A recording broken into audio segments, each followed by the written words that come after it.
In classical physics, time was assumed to be universal and constant. However, modern physics has proven that this assumption is incorrect.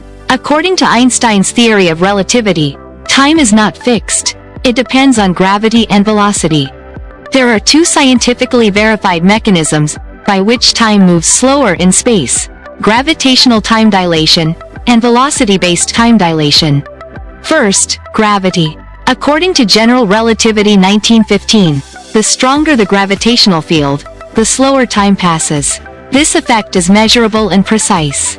On Earth's surface, gravitational acceleration is about 9.81 meters per square second. In low Earth orbit, where the International Space Station operates, at an altitude of approximately 400 kilometers, gravity is weaker by about 10%.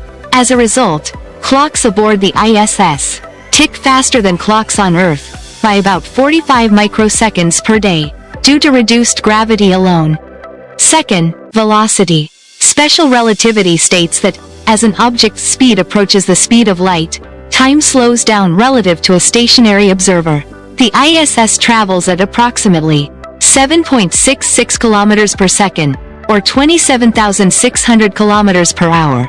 At this speed, time aboard the ISS slows by about 7 microseconds per day, relative to Earth. When both effects are combined, the net result is that astronauts on the ISS age about 38 microseconds slower per day than people on Earth's surface. This difference has been confirmed using atomic clocks accurate to 1 second in 300 million years. These effects are not theoretical. They are essential for modern technology.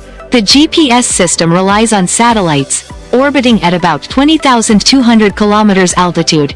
Without relativistic corrections, GPS clocks would drift by approximately 38 microseconds per day, resulting in navigation errors of 10 kilometers per day. Near extreme objects like black holes, time dilation becomes dramatic. At the event horizon of a non-rotating black hole, time for a distant observer appears to slow almost to a stop.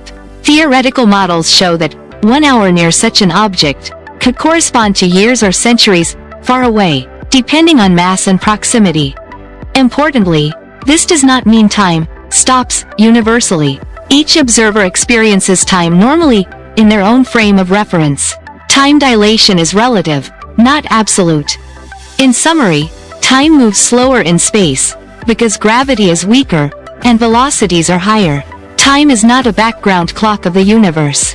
It is a variable dimension, shaped by mass, motion, and energy.